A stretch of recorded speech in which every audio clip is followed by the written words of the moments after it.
Hey, everybody, it is August 2025. It is sit back and chill out. Grab your favorite beverage. I have my Merlot right here.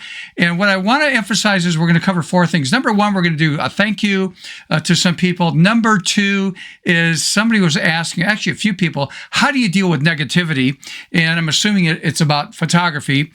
And then number three, we're going to talk about future projects that I'll be involved with. I'll share that with you. And then number four is I went down a rabbit hole, getting a lot of response on that abstract photo fine artwork with shapes. I'll show you one other little twist and variation. If you haven't seen those, I will make sure that the links will be in the show notes. Are we ready for this? Let's do it.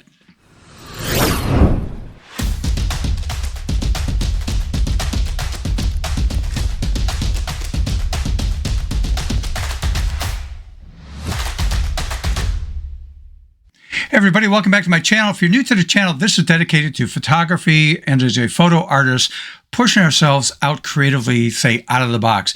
Okay, let's get into our today's program. And I got four major things I'm going to talk about.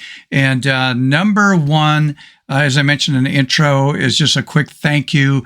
But before I get into that, what I'd like to talk about is I'm thinking about changing this Saturday Sit Back and Chill Out, which I do once a month. I'm thinking about changing the name of this, and that is The Philosophy of a Photo Artist. And we'll cover different concepts and attitudinal changes we should maybe think about based on our work and pushing ourselves, again, creatively thinking out of the box rather than just always traditional photography type work, which is not, bad to do that, but we want some variation. So I'm thinking about changing the name and try to push it out every month. So maybe it's going to be called The Philosophy of a photo artist.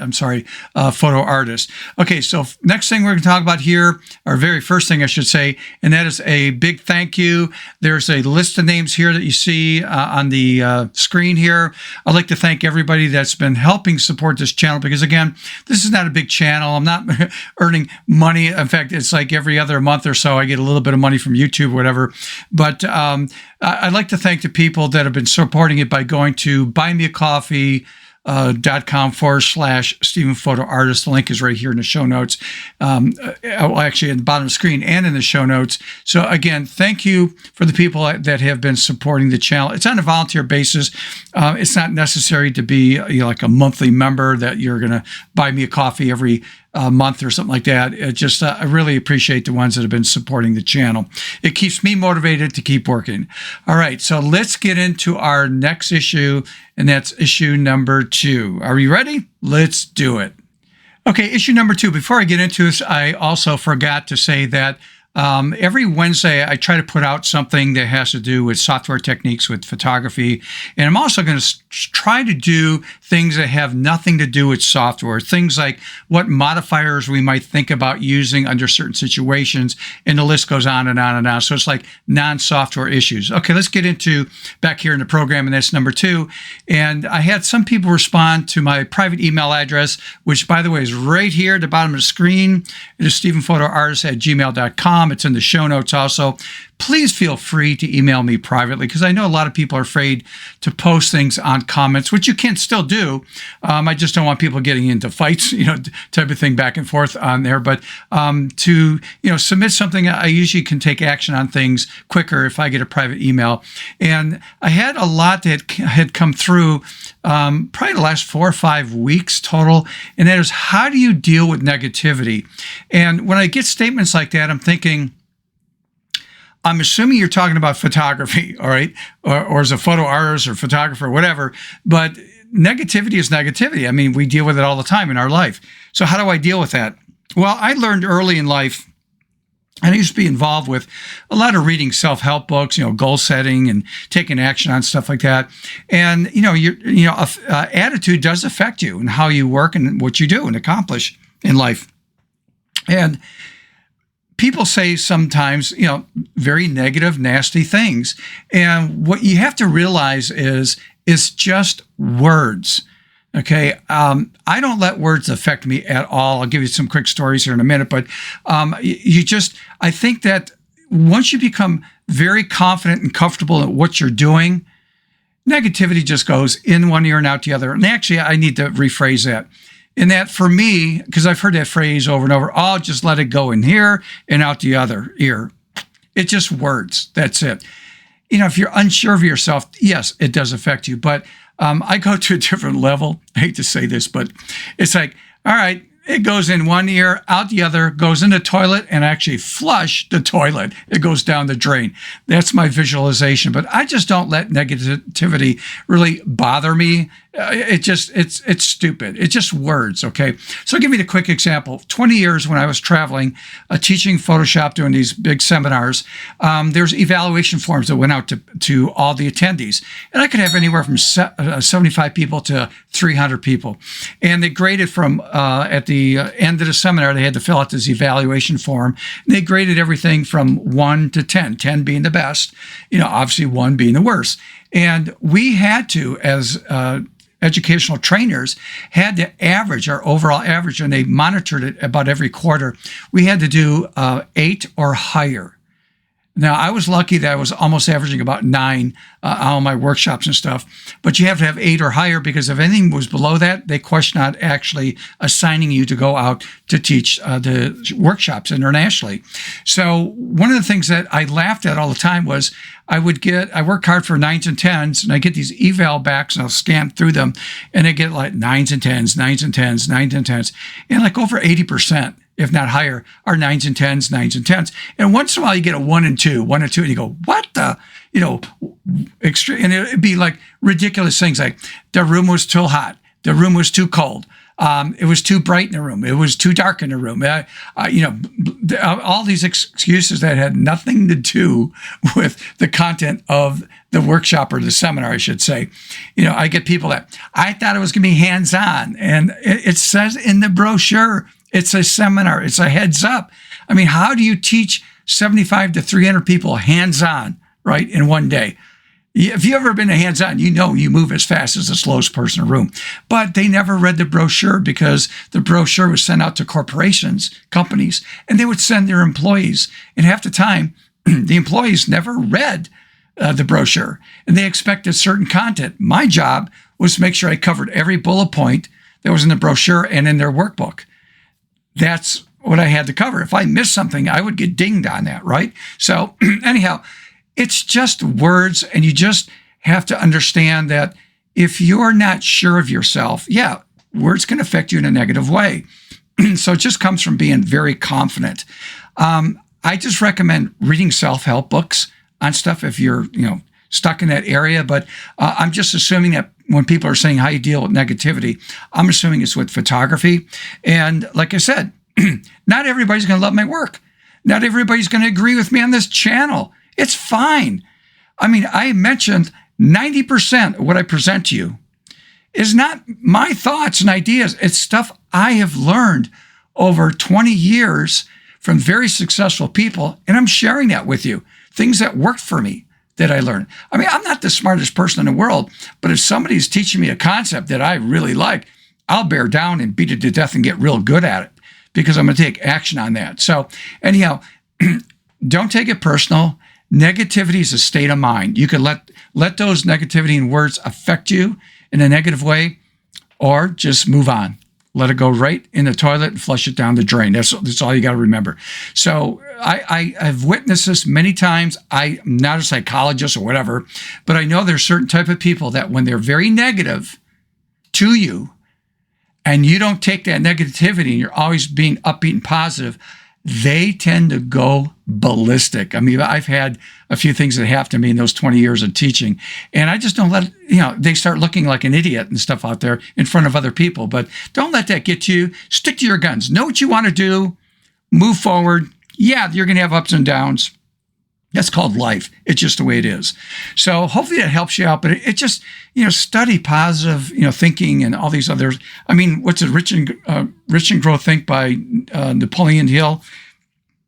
Classic book from years and years ago. Is like a staple item that a lot of people will read.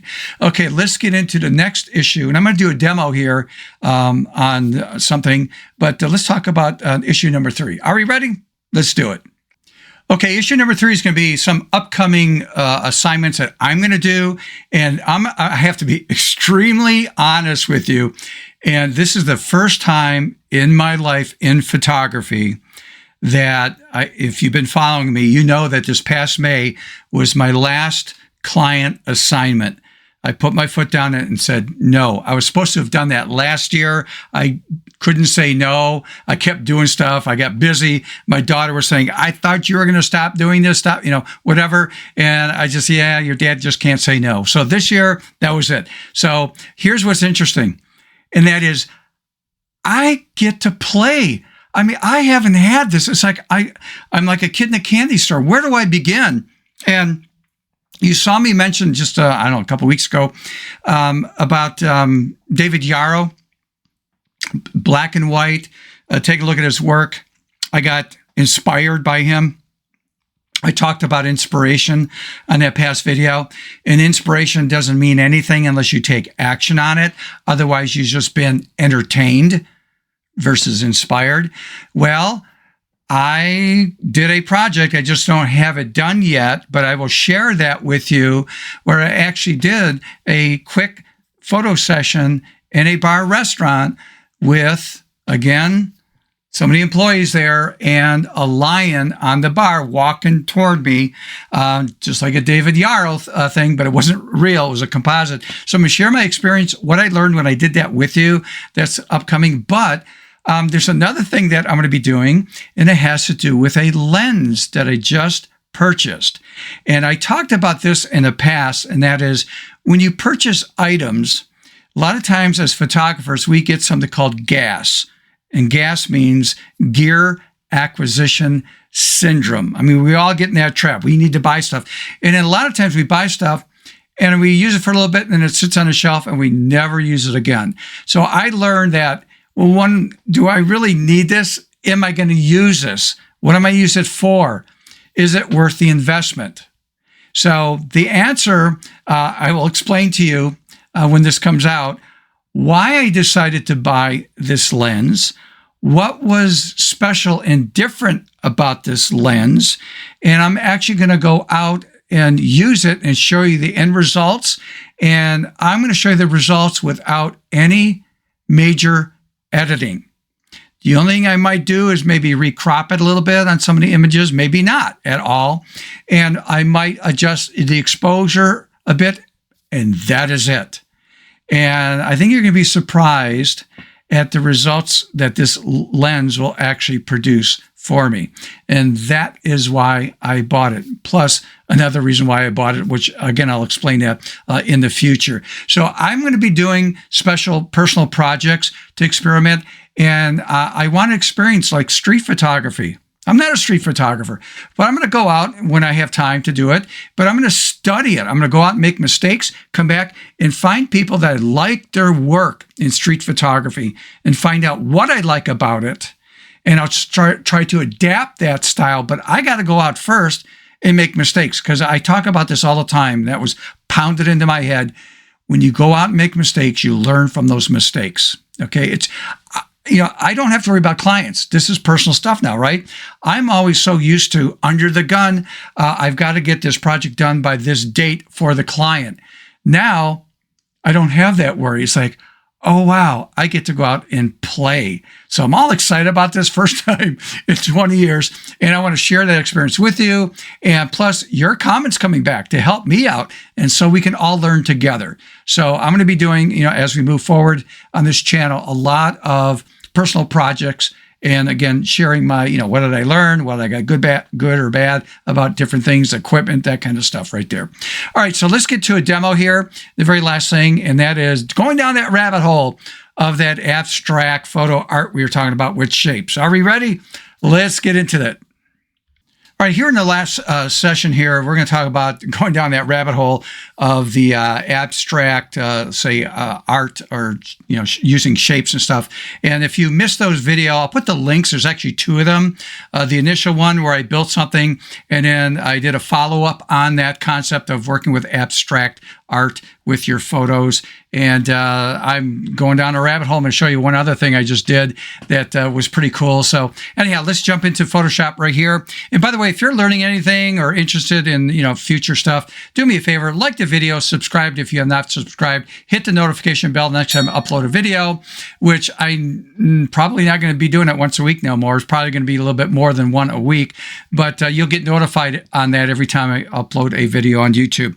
All right, so here in Photoshop, if you guys have been following this abstract art, this is like a follow-up that I did.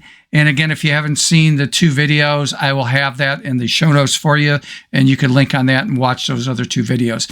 But anyhow, this is just showcasing like a landscape shot where we have these different elements in the bottom here, the left side, the background versus the initial shot in the middle, and it's all from the same landscape image, just a different way of presenting it.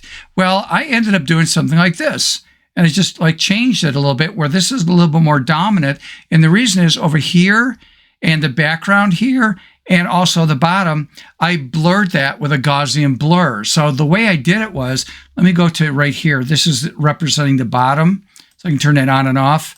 And what I did was I just did a right mouse click and I choose to convert it to a smart object. So I already did that. So, and then after that was done, what I did was I went to filter drop down menu here in the menu, and I went down to blur and I chose Gaussian blur. And then the dialog box would open up and I would adjust it by blurring it. So let me go back here. If I go to the layers panel where I did the blur, if I double click, it opens it up and you can see on the very bottom, if I unblur it, it does that. So you can see the blades of grass there. So I'm just softening that up by blurring that a little bit. And I did that to the bar over here, that shape, that rectangle on the left side, the background, but I kept this one the same. So it gave it a different look. So I did it to, again, all the different areas. Okay, so here we go to the scene over here. See when I turn it on and off, that's that one. So again, it's blurred there. The very bottom right there, again, that's, tack sharp there, but now it's blurred. So I can go back there because it's a smart object layer, and I could double click and change my mind to blur it more or less. You saw this one where I did this technique. And again, same concept. I decided to, you know what? On the background here, the left bar in the very bottom shape right there, I blurred it. So I did that right there. So same concept like I did with the landscape one. And again, just let me come down over here to turn that on and off so you can see the very bottom, how that's changing. Okay, so again, if I double click on that and go, oh, I think I blurred it too much, I can sit there and unblur that a little bit and then click on OK to accept that. So I just added another element. It's like going down this rabbit hole of constantly modifying and changing this entire concept. So again, if you missed those 2 videos from the past, I'll put the links in the show notes. And I think I'm going to end it right here. Thank you for watching this segment. And again, we'll get into more technical stuff and demoing in software on a regular basis. But I'm going to end this just like I always do, and that is get that camera out, make mistakes. Why? Because we learn from making mistakes. And I want you people to think creatively out of the box. And I mean literally out of the box. Until next time, see ya.